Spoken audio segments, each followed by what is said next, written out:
بسم الله الرحمن الرحيم. السلام عليكم ورحمة الله وبركاته. وأنا عبد العزيز عبد الله. waxaa jira applications laga sameyn karo lacago iyo website badan oo laga sameyn karo lacag. Marka waxaa jira qaabab badan oo aad gurigaaga iska jooga online lacag uga sameyn karto. Applicationskaasi waxaa kamid ah mid aan doonayo maanta inaan la wadaago oo magaciisa la yiraahdo Promise. Application-kani waxaa laga qaadayaa amba lagu weydiinayaa surveys amba su'aalo lagu weydiinayaa kuwaas oo ka jawaabiso lacagna ku helayso. Marka applications waxaa jira badan kafeega amba aan waxba ka jirin iyo website badan oo beena. Kani waa mid runa xaqiiqa ilaa aad ka arkayso meel kastaba dad lacag ka helay oo ku faa'iiday oo badan yihiin dadka wax ku helay xaqiiqana u yara eeg markaad eegto xataa sida uu isticmaalayso in la soo xaqiijinayo su'aalahaaga la eegi doono haddii loo bogin amba wax khaldan samayso amba wax ka baxsan policy-ga laga diidi doono. Marka application-kani waxaa la yiraahdaa magaciisa Promise. waxaad ka heli karaysaa App Store-ka aad isticmaasho amba bartaada applications-ka ka download garaysato. haddii aad ka weydo markaad ku qorto magacan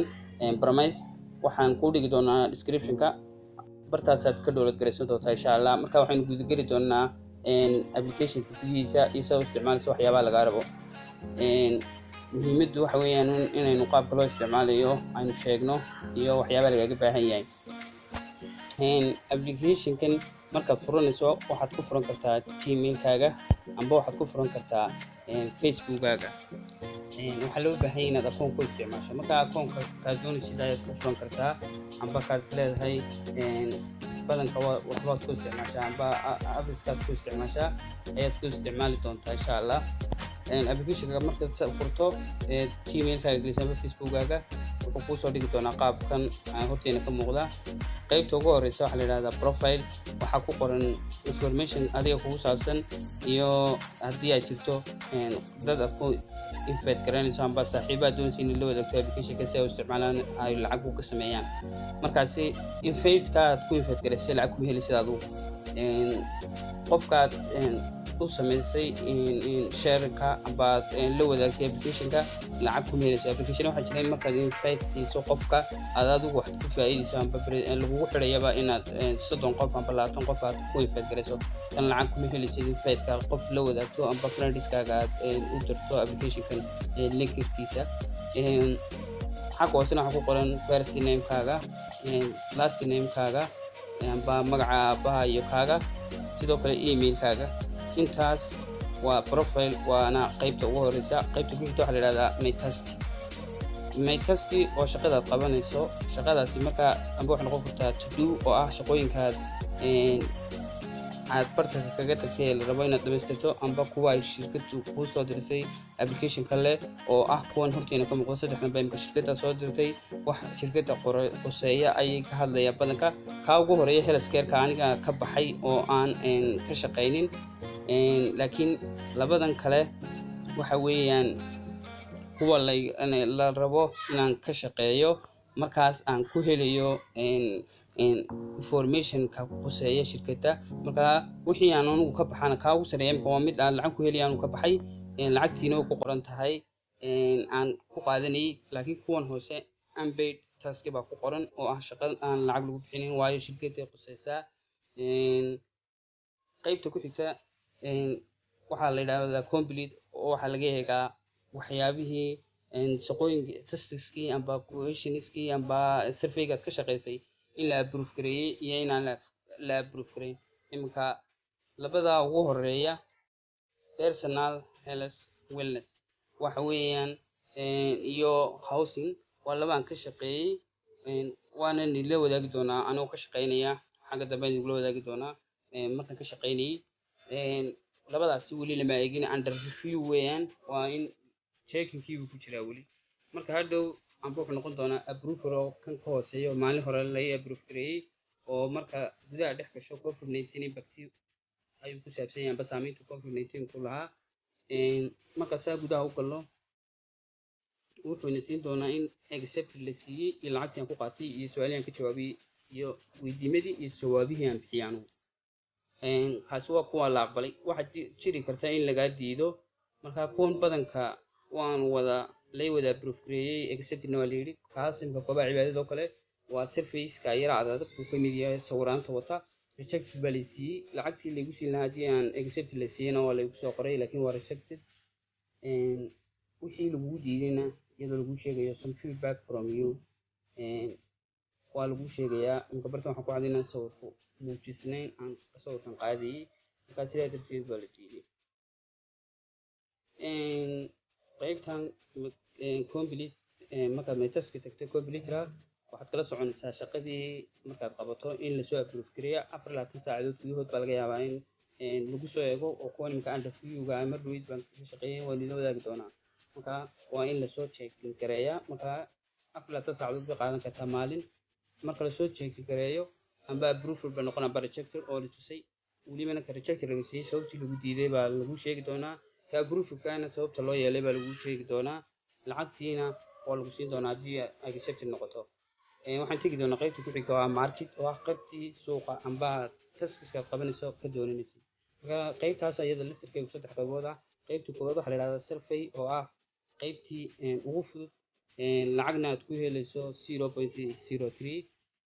muddadaad ka shaqeynayso taskiga gudihiisa aad ku guda jirto waxa la rabaa 3 minutes ilaa 4 minutes waana taskiskan markaad ka shaqeyso si maalinle kugu soo dhici doona maalin kastaba taskigani amba questionskani si maalinle kugu soo dhici doonaan markaasi markaad ka shaqeyso kuwan si toos ah lacagtaada u qaadanaysaa wax laga diiday badanka kuwan lama diido waayo sawiraanyo waxa ma wataan waa 0.03 oo inta ugu yareed ka shaqeysan karto application-ka waxa ku xiga locate oo ah qayb survey kale oo ka yara weyn oo minuteska ka yara balaaran oo 5 minutes ilaa 10 minutes xagu lacagta la bixinaya yahay 0.25 amba 0.13 oo ah labada qaybood ee lagu bixin karo sawirna waad qaadaysaa sawirkaasi labu noqon karaa amba 3 welibana adigoo record gareynaya location-ka aad joogto marka qaybtan way ka yara survey-ga qaybta noocani way sawir bay wadataa way ka yara lacag badan tahay waqtiga ka yara balaaran tahay laakiin badanka waxa laga yaabaa in lagu diido maadaama sawirka la rabo sawir kaleera inaad ka soo qaato meeshaad ka samee su'aalaha laga weydiiyay amba full station haato amba internet cafe haato amba street market haato amba building constructions ka haato shirkadaha dhismayaasha waxaas oo kale qaybta ku xigta qayb muhiim ah maaha exploit ka ku qoran waa qayb laga saaminayo aad ka check gareynayso kuwa application-ka su'aalaha lagu weydiin doono amba taskiska soo socda insha Allah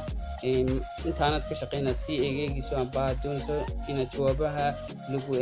iska sii eegto kale su'aalaha lagu weydiin doono oo jawaabahooda si aad u sii ogaato qaybta ku xigta waxa la yiraahdaa payment-ku waa qayb barta lacagta kala baxayso qaybtan waxa lagu talagalay markaad lacagta ku gaadho waqtigii aad la baxaysay waxaad ku dhufanaysaa cash out markaad ku dhufato cash out waxa ku soo bixi doona qaababkaad ku dooranayso ku qoran doona selective payment method marka payment method nooca kula baxaysa lacagtaada iminkaan Coinbase baa kula baxayay laakiin waxa jira qaabab kale oo fara badan sida Pioneer iyo Coinbase labadan waa labada badanka Soomaaliya iyo laga isticmaalo dhulka Soomaalida Ethiopia iyo wadamada kale qaar wadan kastaba waxa la isticmaalaa payment method laga isticmaalo Pioneer kan $20 baa ugu yar lacagta lagu bixi karto minimum-ka cash out-ka Coinbase kana waxa ugu yar $10 lacagta ugu badan ugu yar lacagta la bixi karto qaybtaasi waa payment-kii waxa jira qaybta ku sii xigta setting-kii oo ah inaad application-ka bartan luqadiisa ka bedesho Soomaali ka dhigato Ingiriisi ka dhigi karto luqadda doonto ka dhigi karto sidoo kale inaad about wax ku saabsan shirkadda adigoo ogaanaya gasho sidoo kale notifications inaad furato sidoo kale report inaad problem jiraan baa waxa lacagta hadii laga diido kale aad su'aalo ka weydiin karto waxyaabo laga baahan in help center su'aalo la soo diyaariyay oo iyagu ka jawaabeen oo badanka dadku weydiiyaan meesha yaalaan oo eegayso su'aashaad adigu u baahan tahay hadii hore looga jawaabay marka frequently asking question su'aalaha badanka soo noqday marka su'aalahaasi ayaad kolba ku dulfan doontaa hadii hore qof uu weydiiyay jawaabteedii hore u siiyeen bartana uu ku soo dhigay help center report problem-na waa dad problem cusub ay jiro marka application-ka qaybahaas ugu muhiimsan waxaynu isla eegi doonaa imika inaynu ka shaqeyno mid ka mid ah shaqooyinkii intaynu market tagno marka labadii survey la qaadanayay midna located buu ahaa sawir watuu ahaa muddadana ka yara badan imika kama gaarsiin karno location ma joogo aan sawiro amba surveyada mid khuseeya ma joogo marka survey waxay ku qoran tahay oo bilaa sawira boqolkiiba boqol isaga markastaba lacagta la qaato aan diidi karin badanka kan kale waxa laga yaabaa in sawirka kale shuuca ku jiro laga diido amba location-ka kale laakiin kan uu ka fudud yahay lacagtana si toos ah u qaadanaysa waa inta ugu yareeyay shirkadu amba application-kani dadka ay bixiyaan markaasi ka ugu horeeyo kale hadaynu ka shaqeyno horeynu dooranaa si inagoo ku dhaqsanaysa si video nooga